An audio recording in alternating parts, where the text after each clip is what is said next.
It's the medieval world. The air feels damp and heavy. The streets are narrow, made of uneven stones, and the smell of smoke and animals is everywhere.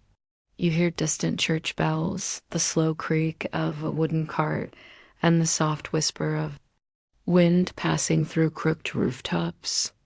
Everything is quiet, but not in a peaceful way. It's the kind of silence that carries secrets. People in this world live hard lives. Food is scarce, sickness is common, and hope is a luxury. The poor live in small wooden houses with straw roofs, while the rich hide in castles behind thick stone walls. But even inside those walls, life isn't exactly sweet. No one is truly safe, not from the church, not from the king, and definitely not from rumors.now.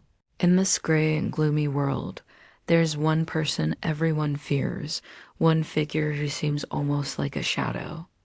The torturer. You might think the torturer had power, that people respected him, that he was rich, fed well, and treated like an important man. But no, even the torturer lived in his own quiet nightmare. Most people imagine a torturer as someone who enjoyed his work, someone cold and cruel. But in reality, he was just another poor soul stuck in a job no one wanted. He didn't grow up dreaming of this life. He didn't say, "Ah yes, I will make my living in the dungeons." No, he was often forced into it. Maybe he came from a family with debts. Maybe he was a soldier who had nowhere else to go.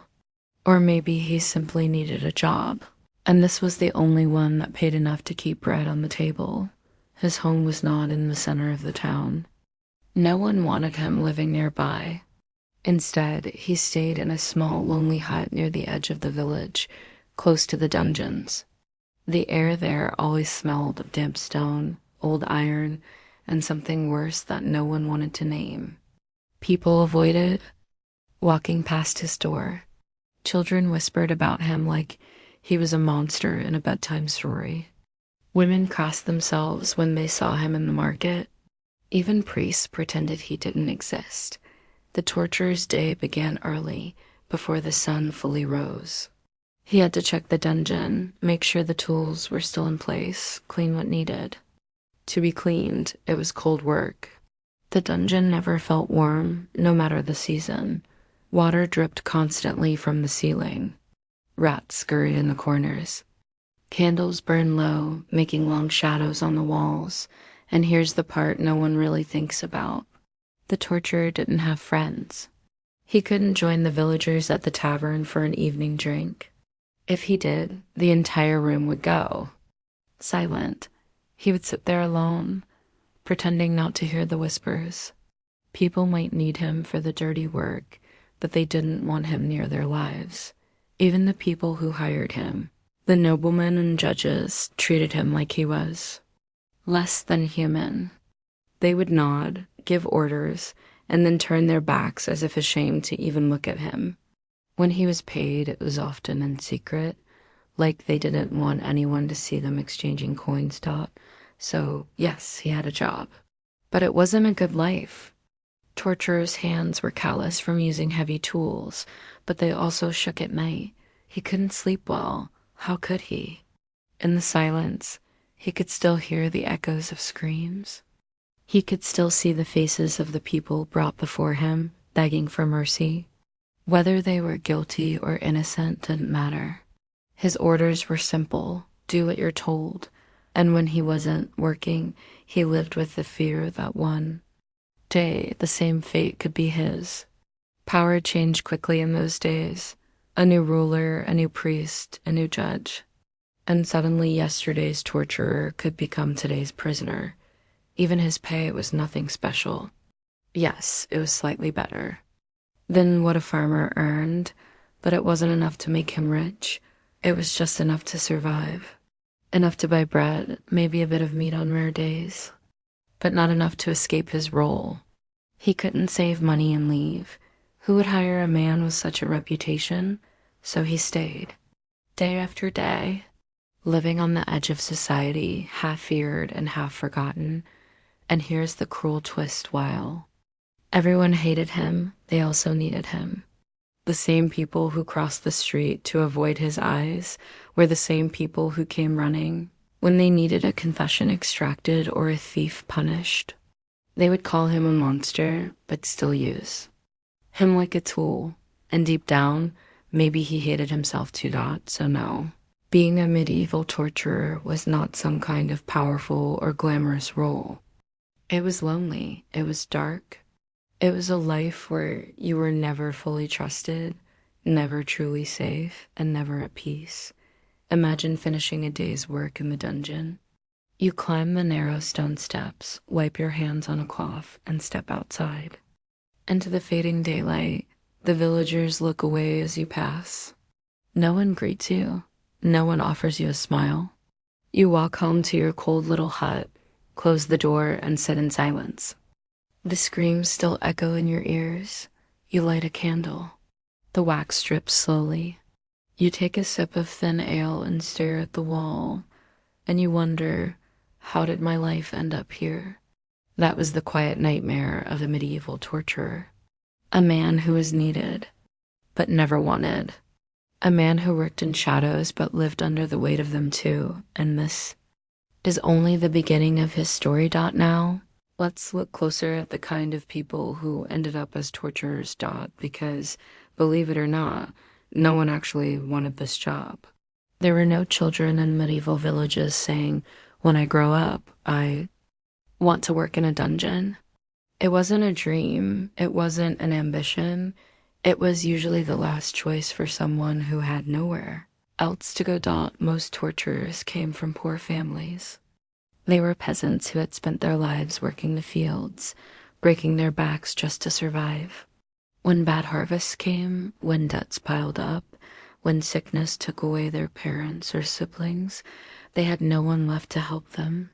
And so they needed money, any money, and the job of a torturer, well, it paid just enough to keep them alive. Sometimes it was even worse than that. Some men didn't choose it at all, they were chosen. Imagine the local lord looking at you and saying, you're strong, you're quiet. You don't have a family to complain, you'll do it. And just like that, your fate was sealed. There were also soldiers who lost their place in the army. Maybe they were injured. Maybe they were too old to fight in wars, but still needed work. What else could they do? They had the strength, they had the skill with tools, and they didn't have many other options. So they were sent to the dungeons. Some were criminals themselves. Yes, you heard that right. If a thief or murderer was caught but seemed useful, sometimes they were offered a choice punishment or service. And service often meant working as a torturer. It was considered a way to repay their debt to society. But of course, even after taking the job, society still hated them, and there were those who were simply unlucky. Maybe their father was a torturer, and so the job passed down like a curse. Imagine being born into a family where your future was already decided before you even understood what the word future meant. You grew up near the dungeon, hearing whispers from the townspeople, feeling their cold stares. By the time you were a teenager, you knew there was no escape. It was your family's role. It would be yours too. No one admired these men. No one praised them for their work. Even when they followed orders perfectly, even when they did exactly what the law demanded, they were still treated like something unclean. Think about it. Other workers had some dignity. A blacksmith made tools. A farmer grew food. A miller ground grain. Even a simple stable boy cared for animals. But a torturer? His only skill was pain. His only purpose was fear. That kind of work didn't earn friends. It earned silence and shame. And you might imagine some of them were cruel people who liked their work. But most weren't. Most were just tired men trying to survive in a harsh world. Many hated what they did. Many couldn't sleep at night. But what choice did they have? If they refused an order, they could be punished themselves. Refuse too often, and you might end up in the same dungeon where you once worked. Even when they weren't at work, they carried the weight of it. If they went to the market to buy bread, the baker handed it over without a smile. If they walked through the village, mothers pulled their children close. If they went to church, they stood at the very back because no one wanted to kneel beside them. And here's another sad truth, because they were so hated. Many torturers never married. Who would want to live with someone whose hands were always stained with the memory of screams? Who would want their children to carry that name, that shadow? So most of them lived alone. Some tried to escape. They would leave the town, move to another village, pretend to be someone else. But rumors always followed. That man, he used to work in the dungeons. And once people knew it was over, no one trusted them. No one would give them a clean job. They would be pushed back to the edge of society again, so they stayed. Not because they wanted to, but because they were trapped. Trapped by poverty. Trapped by fear. Trapped by the simple fact that in a world as cruel as medieval times, someone had to do the dirty work, and it was always the people who had the least power who were forced to do it. And even when they had a little more money than the average farmer, it didn't buy them happiness. They couldn't spend it freely. If they drank too much ale at the tavern, people stared. If they bought nicer clothes, the villagers whispered that it was blood money. So most of them kept quiet and lived small, invisible lives. It's easy to think of a torturer as a villain, but really, most of them were victims too. Victims of a cruel system, victims of desperate times. Just like everyone else in the Middle Ages, they were simply trying to survive one more day. So who became a torturer? The poor man who had no food. The soldier who had no home. The criminal who had no other chance. The son who inherited a dark family. Duty. Not heroes, not monsters. Just broken people in a broken world. And while everyone hated them, deep down, everyone also feared becoming them.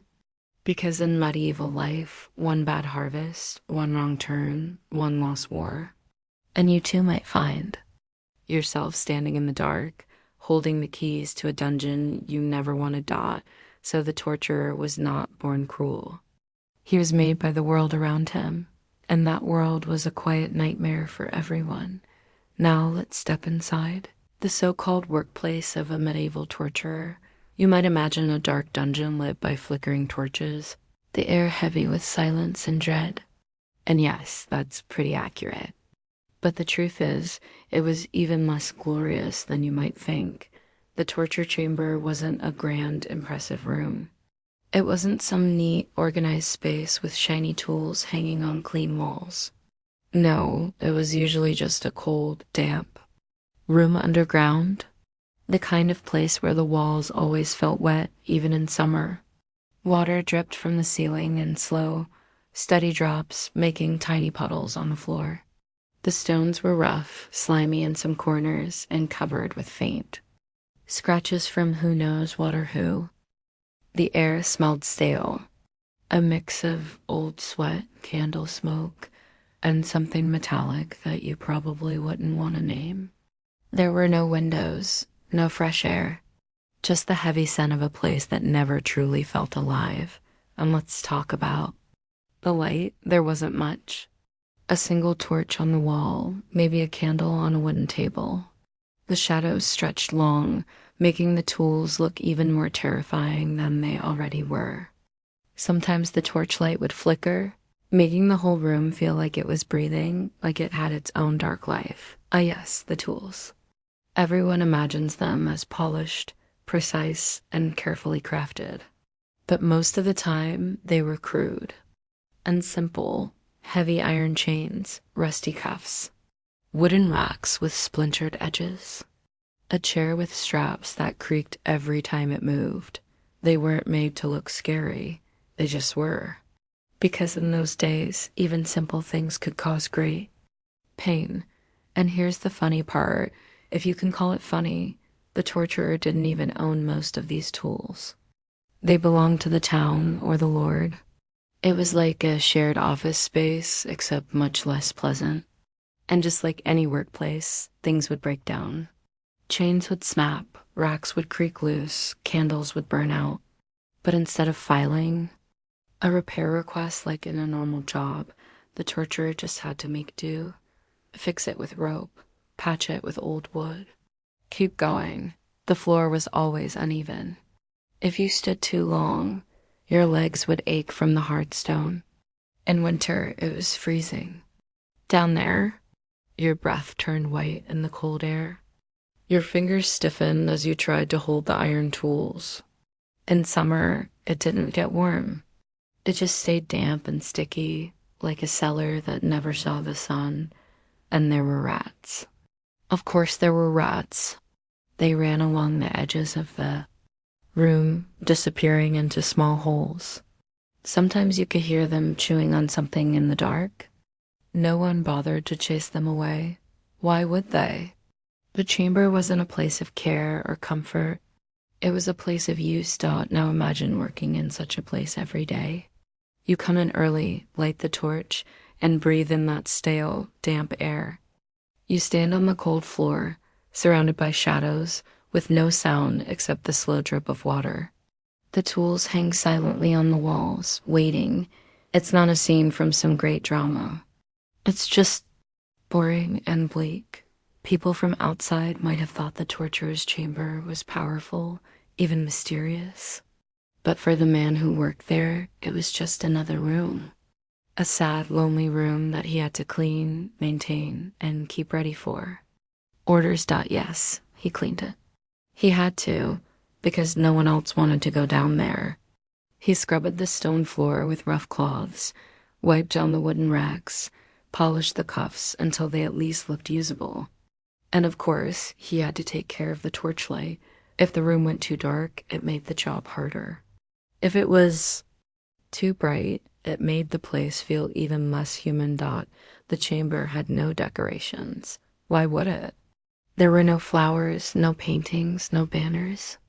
It was all bare walls, rough tables, and the simple tools of his work. And then there was the sound, or rather, the lack of it. Most of the time, the chamber was silent, completely silent. Just the faint echoes of water dripping, your own breathing, the soft scrape of metal when you move something. It was the kind of silence that crawled under your skin and stayed there. The torturer didn't feel pride in this place. It wasn't a workshop. It wasn't an office. It was just a room he had to go into because someone else told him to. He didn't choose it. It wasn't his. It was just where he was trapped. And sometimes when he stood alone in the middle of that cold room, he must have wondered if anyone would remember it after he was gone. Or would it just stay there, waiting for the next man unlucky enough to hold the same job? Because no matter how you look at it, the chamber wasn't a place of glory. It wasn't even really a workplace. It was more like a silent reminder of how harsh life was. The dungeon didn't care who you were. It didn't care if you were the one holding the keys or the one in the chains.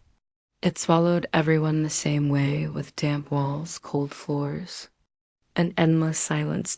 So yes, people called it the torture chamber like it was something terrifying and grand.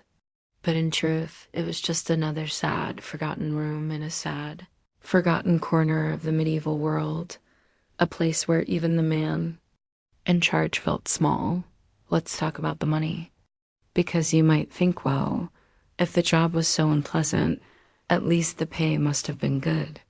Surely the man who worked in the shadows, doing the things no one else wanted to do, was rewarded with gold, right? No, not even close. The truth is, being a medieval torturer did not make you rich. It didn't even make you comfortable. Yes, you earned a little more than a farmer, a little more than a stable boy, but not much more. Enough to buy bread, some thin ale, maybe a piece of meat once in a while. But it wasn't enough to live like the nobles who gave the orders. So imagine this, you're doing a job that everyone hates. that everyone whispers about. You're surrounded by fear, shadows, and silence every day. And for all that, you earn barely enough to survive. Some towns paid their torturers in small coins every month. Others gave them just a tiny allowance each time they worked on a case. In some places, they even got paid partly in food or firewood instead of real money. That's how little they were valued. And even when the money came, it came with a stain. People called it dirty money. If the torturer tried to spend it at the market, the baker would take it but avoid touching his hand. The butcher would wrap the meat quickly and look away. Everyone took the money, but no one wanted to admit where it came from. Some people might think, well, at least he had a steady job. But in medieval times, nothing was truly steady. If there were fewer trials, fewer confessions needed, then there was less work. Less work meant less pay. So even a torturer sometimes worried about losing his income. Yes, even in the stark line of work, there was insecurity. And remember, no one wanted to hire a former torturer for anything else. If you left the dungeon, what would you do? Become a farmer? A merchant? No one would trust you. Your name was marked. You carried the shadow of the dungeon with you wherever you went. So even if the torturer wanted to quit, he couldn't. He was stuck. Stuck earning just enough to keep breathing, but never enough to escape. And the worst part? The money didn't buy respect. Not at all. In fact, the more he worked, the more people avoided him.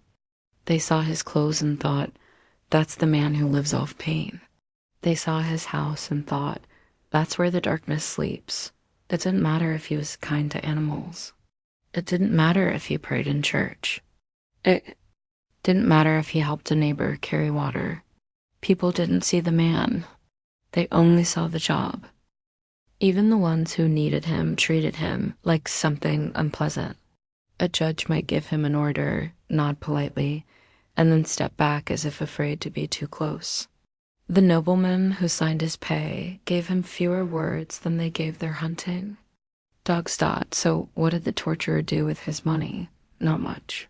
He couldn't throw big feasts. No one would come. He couldn't travel to other towns. They wouldn't welcome him there. He couldn't even enjoy a drink at the tavern without feeling every pair of eyes on his back. Some torturers lived in small huts near the edge of the village. Others stayed in rooms above the dungeon itself, far from the noise of daily life, far from people who laughed and shared stories. They didn't live among the community. They lived beside it, but never truly inside it. And here's the irony. His pay came from the same people who hated him. The villagers who whispered, he's a monster, were also the ones whose taxes helped keep his small wage going. The noblemen who said, keep him away from me, were the ones signing the orders that kept him busy. So the torture existed in this strange space, needed but unwanted. Paid, but still poor. It wasn't like today, where people sometimes say, I don't love my job, but it pays well. No, for the medieval torturer, the job didn't even give that small comfort. It was misery for a handful of coins. And because of that, most torturers didn't plan for the future. They didn't save up because there was nothing to save for. They didn't dream of a better life because there was no better waiting for them. They simply lived one day at a time, doing the work that no one else dared to do, knowing that even the people they served secretly wished they would disappear. Sometimes, after a long day in the dungeon, the torturer would sit in his lonely room and count his coins. He'd hold them in his hands and wonder if they were worth it. Was this all his life would be? A few pieces of silver for endless silence and shame. And if he ever thought about leaving, he had to remember, leave and you have nothing. Stay, and at least you have a roof and food. So he stayed, day after day, year after year. And in the end, the money he earned couldn't protect him anyway. When a new ruler came, or when the people wanted someone to blame for the cruelty of the law, who did they point to? The torturer Dot, so yes, the pay wasn't worth it. Not for the cold stares.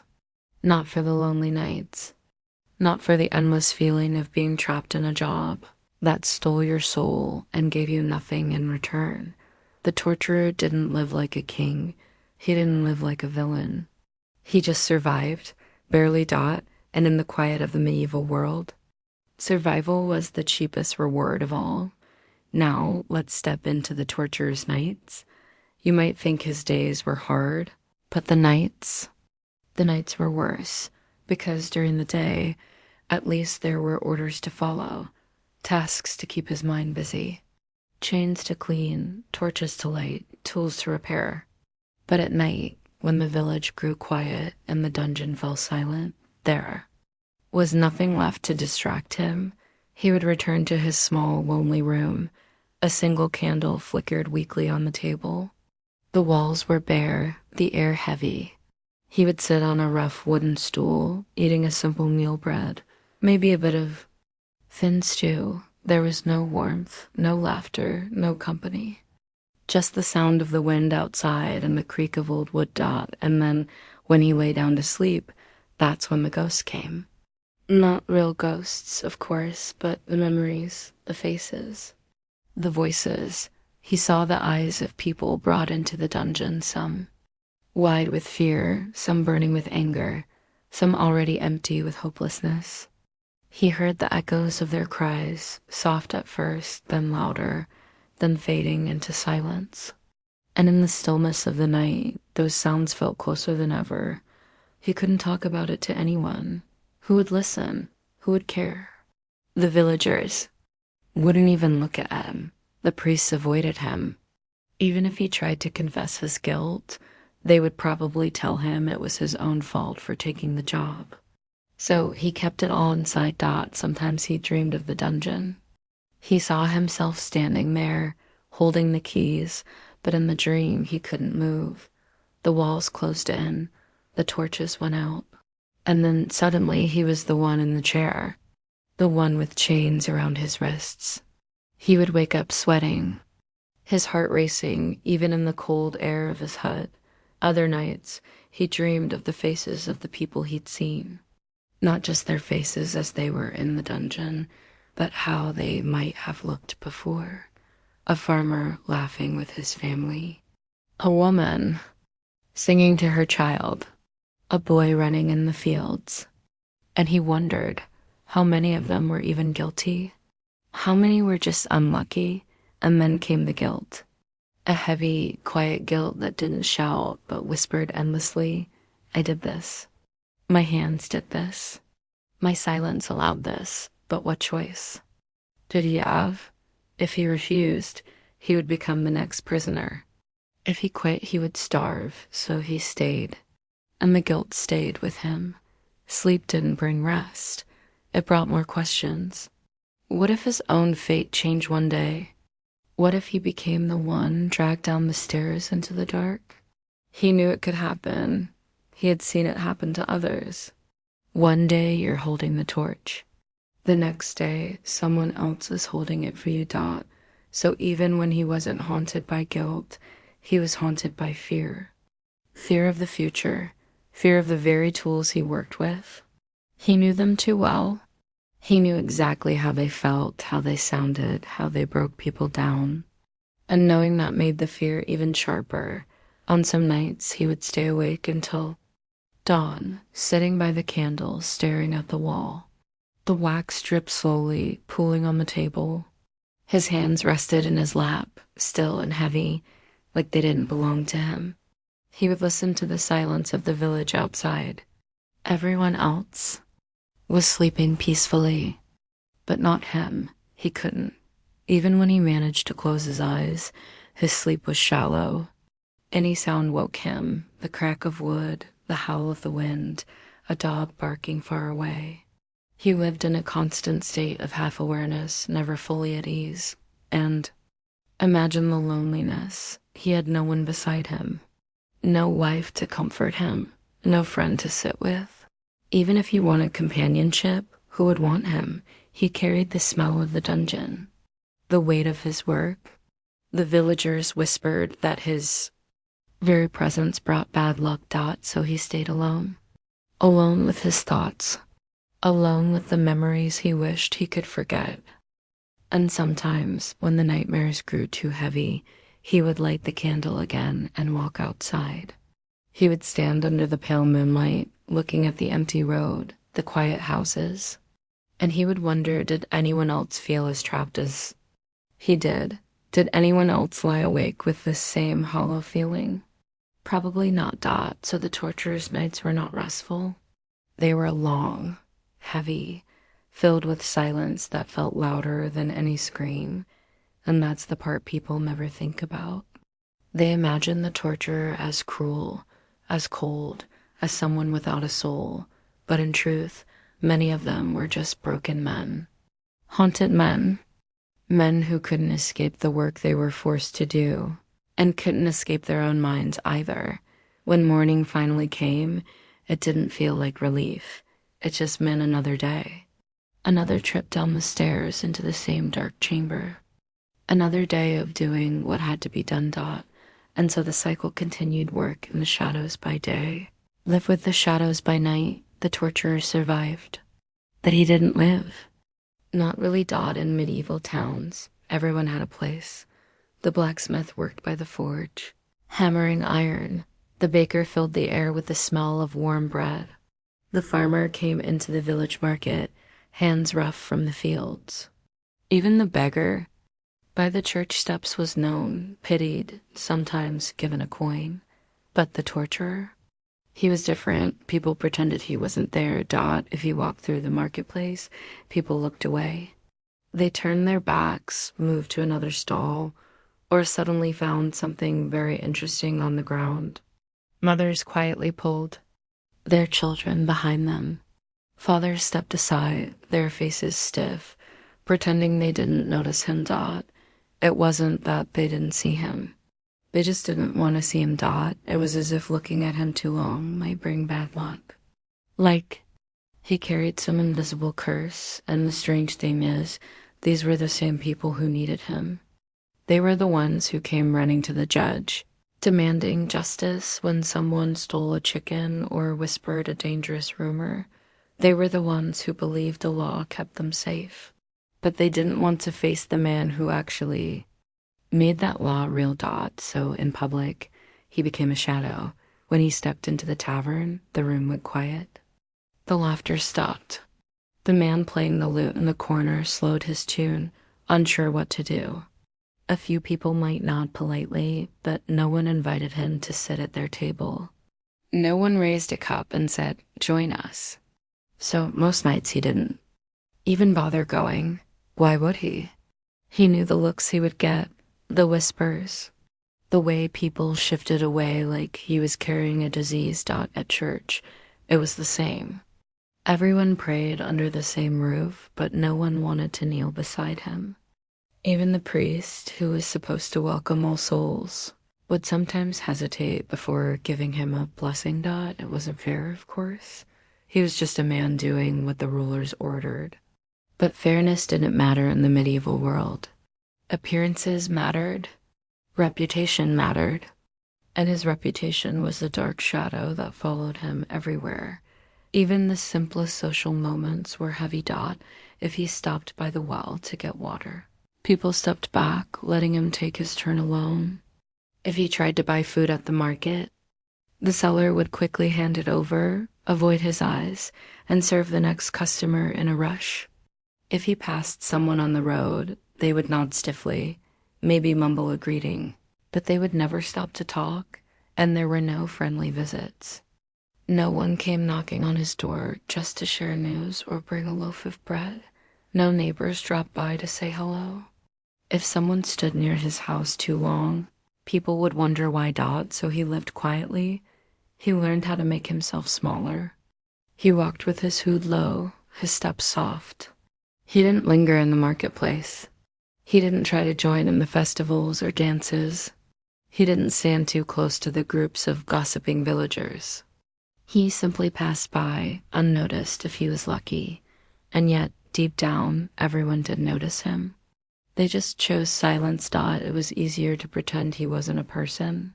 Easier to think of him as just part of the dungeon, like the chains or the torchlight. Something dark, necessary, but separate from their real lives. Sometimes, children were the only ones who broke this rule. Children didn't always understand the quiet fear adults lived with. They would stare at him, wide-eyed, whispering to each other, "Is that him? The man from the dungeon?" And their mothers would quickly hush them, pulling them away. And when the festivals came, when the bells rang and the streets were full of music, he stayed away. Even if he walked near the celebration, people would glance at him and the joy would dim. He didn't belong in their happiness. He was a reminder of the darker parts of life that no one wanted to think about during a feast. So while the village was full of life, he lived outside it, and it wasn't just the common people. Even those in power kept their distance. Judges gave him orders, but rarely spoke to him otherwise. Lords signed his pay, but avoided looking into his eyes. It was as if they all agreed on an unspoken rule. We need you, but we don't want to know. And that made the loneliness even heavier, because he wasn't a monster. He was still human. He still wanted what everyone wanted, a smile, a kind word, someone to talk to at the end of the day. But in the medieval world, some people were never allowed to be just human. They were roles, masks, necessary evils. So he learned to live like a ghost among the living. If you had seen him in the streets, you might have thought he was simply quiet by choice. You wouldn't have known how heavy that silence was. You wouldn't have known how much he missed being part of something. Anything, because that's what society did to men like him. They erased them. They erased them with silence in the marketplace. They erased them with empty space in the tavern. They erased them with quick prayers that never included their name. And after a while, even the torturer started to believe it. He stopped expecting kindness. He stopped hoping for a friendly word. He became used to the quiet, the looks, the way doors seemed to close a little faster when he passed by. He existed, but only on the edges, and that was almost worse than being hated, because hatred still meant you were seen, but being ignored, being treated like you were invisible, that made you feel like you didn't belong anywhere at all. So yes, society pretended the torturer didn't exist. But he did. And in his quiet corner of the medieval world, he carried the weight of that silence every single day. Now, let's take a quiet look at the tools of the trade. You might imagine them as strange, frightening objects kept in dark corners. And yes, they were strange. But in many ways, they were also very simple. There was nothing magical or mysterious about them. They were just objects. Cold, ordinary objects made of wood, iron, and rope. In the dungeon, most of these tools were old. They weren't polished or beautiful. They were rough, heavy, and practical. Some were just pieces of wood shaped into benches or racks. Others were simple iron cuffs that locked around wrists and ankles. Nothing fancy. Just things built to hold or stretch or press. The torturer didn't see them as dramatic. To him, they were just part of his work. Just like a farmer saw his plow or a blacksmith saw his hammer. Tools, nothing more. There was the wooden rack, for example. It was just a long table with rollers on each end. Ropes tied to the rollers would pull tight when turned. To an outsider, it looked like some terrifying invention. But up close, it was just wood and rope. Nothing complicated. Then there were the simple iron chains. These hung from the walls or the ceiling. They weren't elegant. They were plain and rough, the kind of metal that rusted if it stayed damp too long. The torturer had to check them often, oil them lightly so they didn't snap. They were more annoying to maintain than impressive to look at. There were also chairs, ordinary chairs, except they had straps. The straps kept someone from moving. The chair itself was nothing special. A carpenter could have made it in an afternoon. It wasn't built for beauty, only for staying still. And of course, there were cuffs.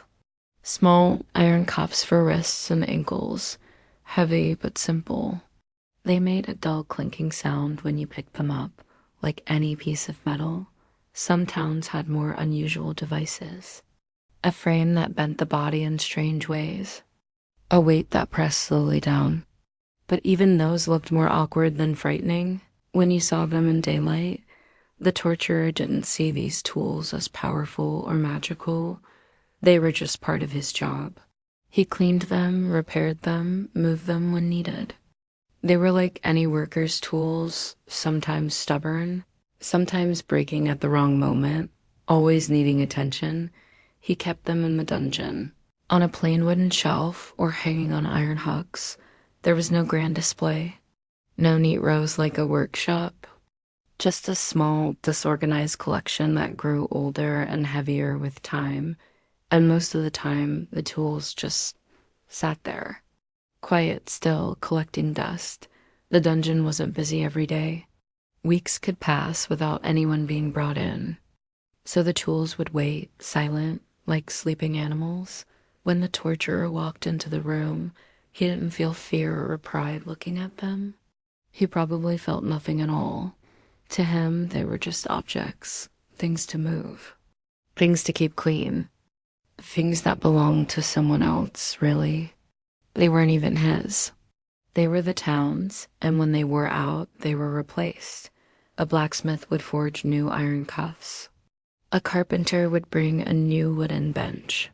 Nothing dramatic. No ceremony. Just work. It's easy to imagine the tools as something dark and alive, but in truth, they were lifeless. Just iron, wood, and rope. They didn't hold secrets. They didn't hold power. They were only as dangerous as the orders given to use them. Sometimes the torturer must have looked at them and wondered how something so simple could carry so much weight. A piece of wood, a piece of iron, a rope. Alone, they were harmless. Together, they were feared, and yet, outside the dungeon, no one thought about how plain they really were. People whispered about terrible devices, but they never saw the truth, that most of them were nothing more than everyday materials shaped for a single purpose. The torturer knew this. He saw the reality. He saw that the tools weren't special. They were heavy. They were cold. They were just part of the job, and so he handled them without much thought. He picked them up, checked for damage, wiped them down. He put them back in their place, like a farmer sharpening his plow, like a baker cleaning his oven. It wasn't dramatic. It was just routine. The dungeon itself stayed quiet most days. The tools rested. The torturer rested. Life outside the dungeon went on: markets, festivals, daily chores. And down below, in the cold shadows, the tools simply waited. Waiting was what they did most of the time, and maybe late at night, when the torturer walked past the shelves and saw them in the flickering torchlight, he thought about how small they looked, how unimpressive, how they were really just objects that people gave too much meaning to. Because in the end, they weren't the reason people feared the dungeon. It wasn't the wood or the iron or the rope. It was the silence, the orders, the choices of those in power. The tools were just tools, and maybe that's why the torturer never saw them as glorious or strange.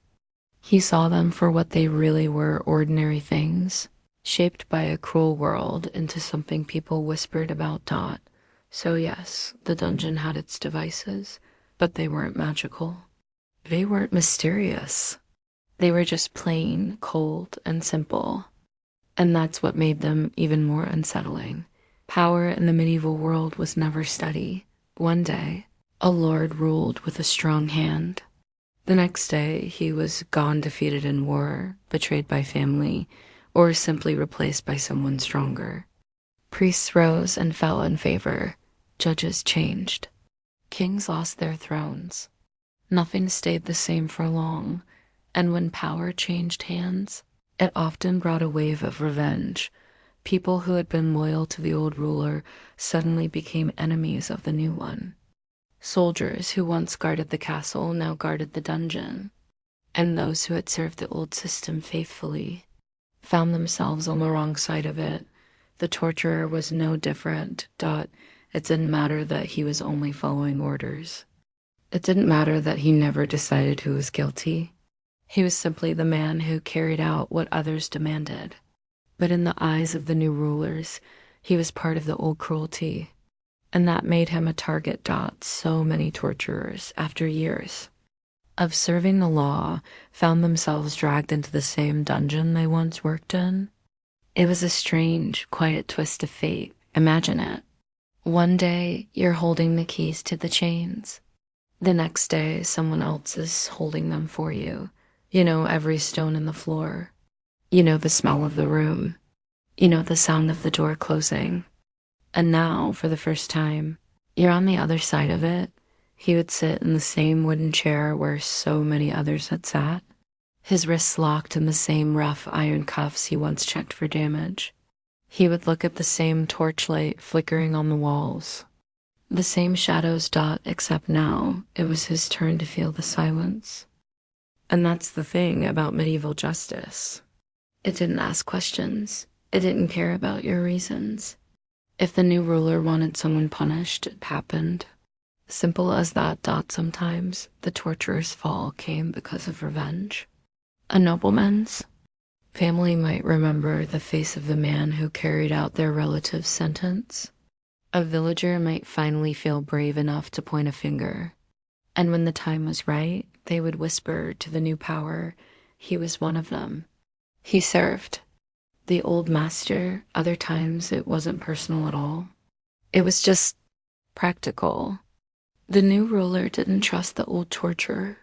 They didn't want someone who knew the secrets of the previous court, so they replaced him. And replacing him meant removing him permanently. And who would stop it? No one. Because when a torturer became a victim, there were no crowds protesting. There were no neighbors pleading for mercy. People turned away. Some even felt a quiet sense of satisfaction. After all, wasn't this what he deserved? They forgot that he had been just a tool. They forgot that he had only ever done what the law demanded. They saw only the man who lived in the shadows. And in the medieval world, no one cared much for shadows. So he sat there in the cold dungeon, waiting, knowing exactly what was coming. He knew the process better than anyone. He knew how long it would take.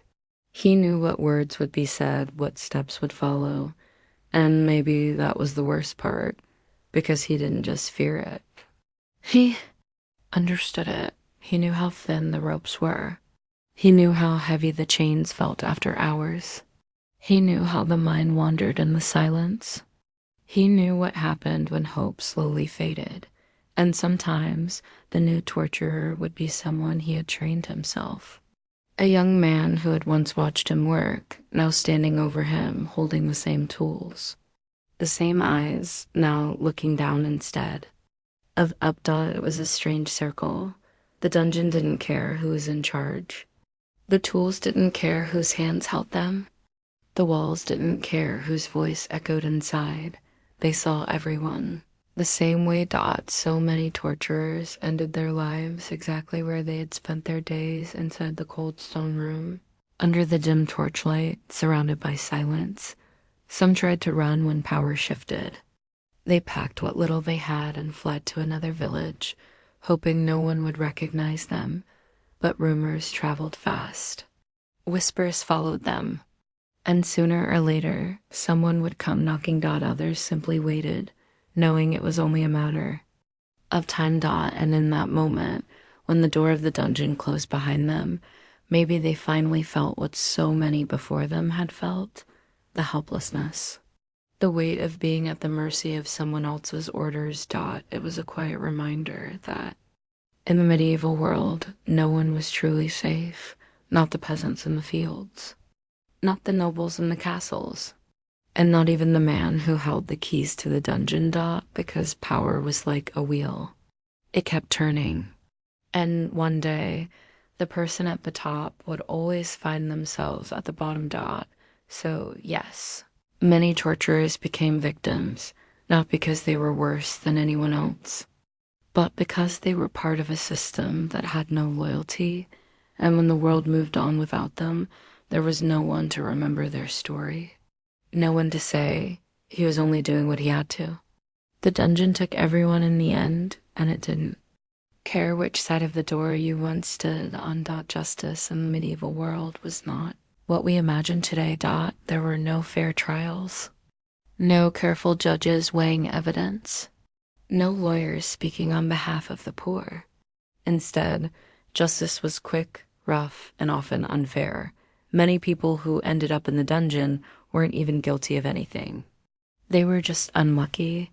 Maybe a neighbor didn't like them and whispered a rumor. Maybe a noble wanted their land. Maybe they simply said the wrong thing at the wrong time. In a world full of fear and power struggles, it didn't take much to be called a criminal. Sometimes it was about money. A rich man could pay his way out of trouble. A poor man couldn't. So guess who ended up in the dungeon? The one who had no coins to buy mercy. Sometimes it was about fear. If the village was scared of disease, of bad harvests, of strange events, they needed someone to blame. And who did they blame? Usually someone weak, someone different, someone with no one to protect them. And so they were dragged to the dungeon. They didn't have a chance to explain. There were no written records, no proper questions, just quick decisions made by people who wanted the problem gone. The torturer saw this over and over. He saw faces of farmers, mothers, and travelers who swore they had done nothing wrong. He heard them beg, saying they were innocent, and maybe they were telling the truth. But it didn't matter, because medieval justice wasn't about truth. It was about control. The rulers wanted to keep order. The priests wanted to keep people obedient. The lords wanted to keep their power.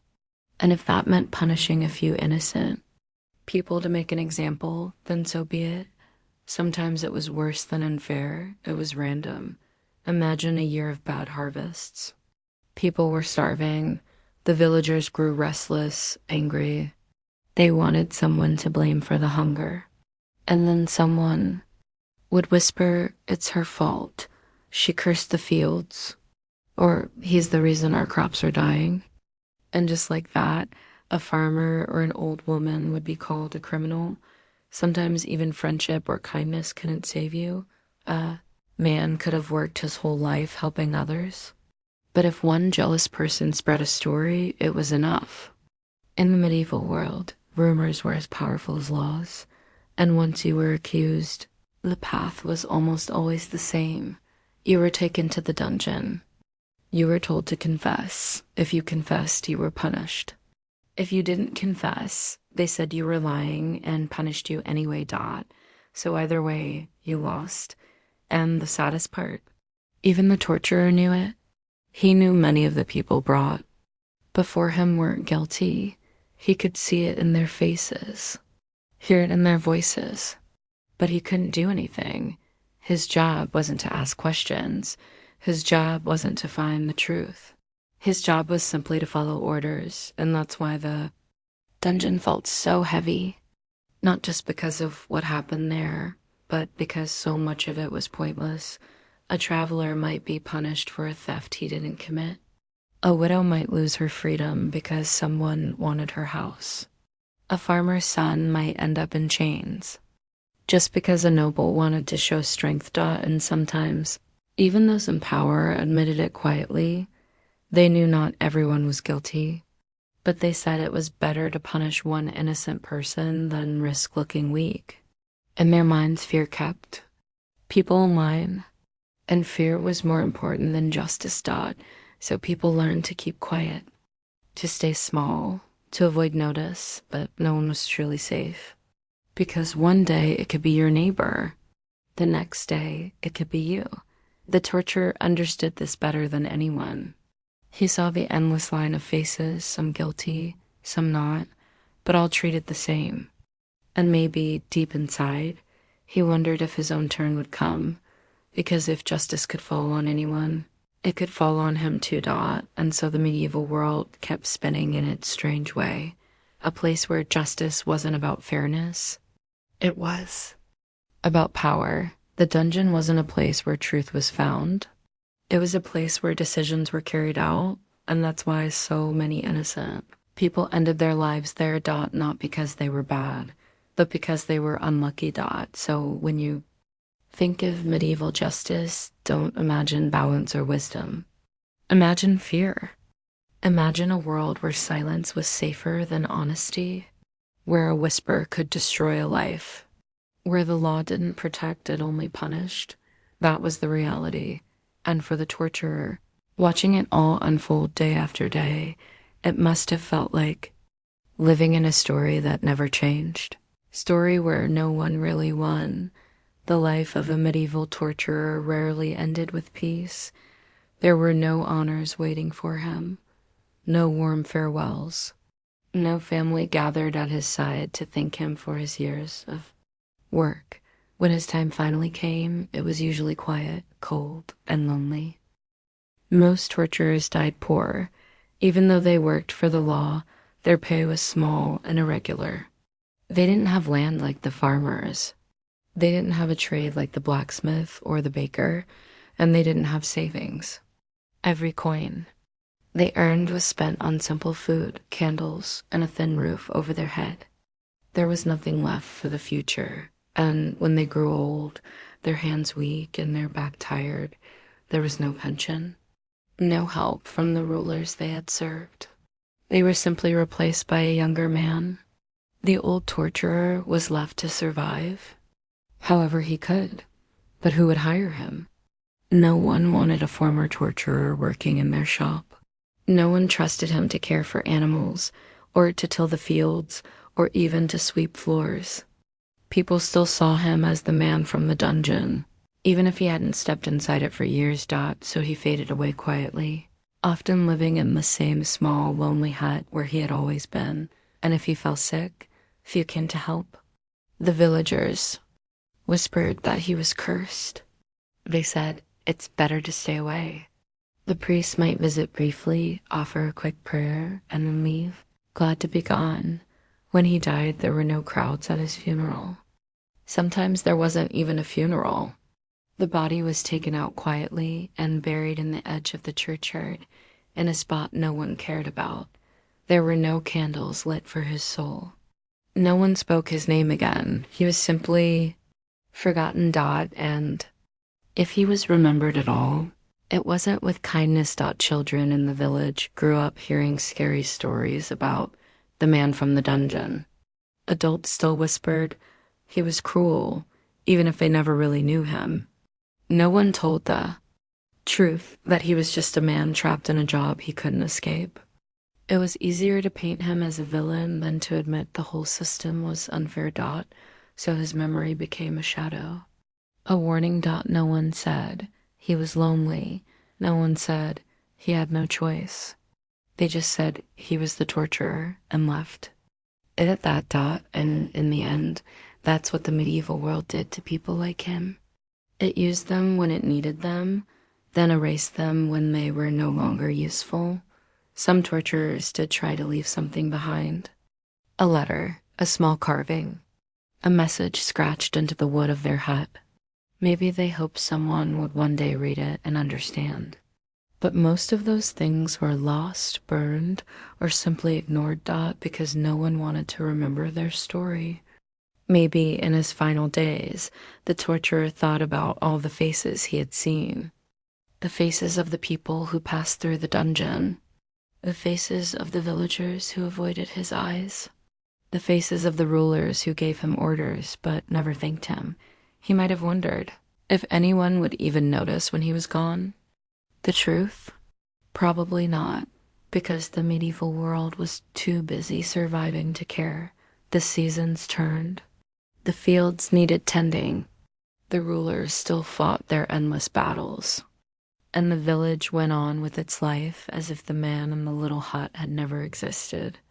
The dungeon stayed, the tools stayed, the job stayed, but the man? He was replaced, forgotten Dot, and that was the lonely end of so many torturers. They lived in silence. They died in silence. And they were remembered only as shadows, not as people. Dot, it's strange, isn't it? A man who was feared by so many, who held the keys to the darkest room in the village, ended up with nothing. No friends, no family, no riches, no respect. Dot, only emptiness. And maybe that was the final lesson of their lives, that power without love is hollow, that duty without choice is heavy. Dot, and that even the ones who seem strongest can die the most forgotten. Dot.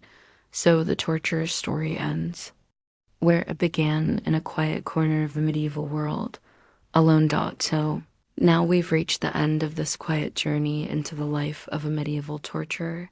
You've walked through the cold streets of his world. You've stepped into the damp dungeon, where shadows felt heavier than the air. You've seen the simple, rough tools that held so much fear. You've heard about the loneliness, the guilt, the silence that followed him everywhere. Dot, and maybe, for a moment, you can almost imagine what it felt like to be him, a man who was not loved, a man who was not trusted, a man who worked in darkness, but still dreamed of the light. And yet, despite all he did, he ended up like so many others in that time, poor, forgotten, and surrounded by silence. But here's the thing. You are not there. Dot. You are not living in the medieval world. You are not lying on a straw bed in a tiny, cold hut. You are not listening to the slow drip of water from a dungeon ceiling.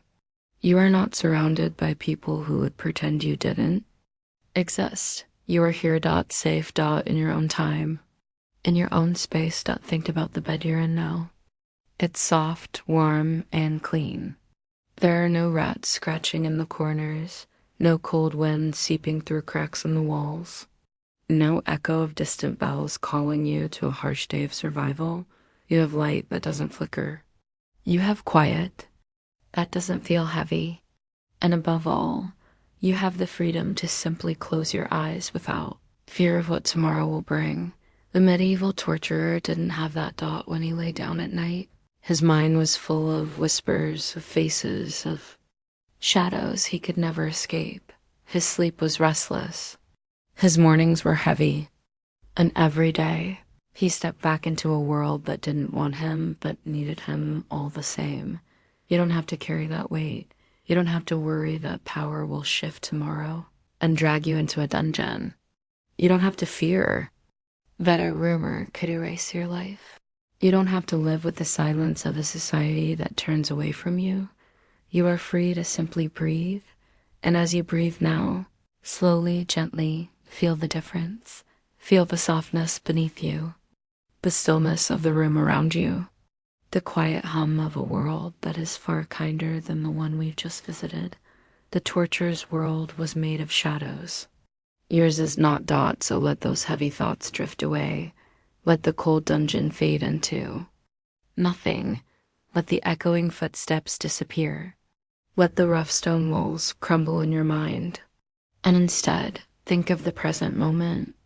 Think of how lucky it is that you weren't born then, in that harsh time. Dot. No flickering torchlight. Dot. No endless silence. Dot. No lonely end. Dot. Only comfort, only safety, only rest, because that's the truth. You weren't born into a life of fear and darkness. You weren't born into a world where survival was the only dream. You're here now with soft blankets, soft light, and soft moments waiting for you. Dot. So be glad. Dot. Be glad you weren't born. Then. Dot. Be glad you're not walking those narrow medieval streets. Dot. Be glad you're not hearing those heavy dungeon doors close. Dot. Instead, you're here, ready to sleep in peace. Dot. And as you close your eyes, let the story stay in the past. Leave the torturer and his quiet nightmare behind. Let him rest where he belongs, just a faint memory of a world long gone. Now it's only you and the quiet rhythm of your breathing. You and the soft weight of your bed, you, and the gentle promise of a calm night. So breathe a little slower. Let your thoughts grow softer. Let your body feel heavy and safe. And drift into sleep, knowing this simple truth. You were born in a better time. You are free from that. Darkness. You are safe. Good night.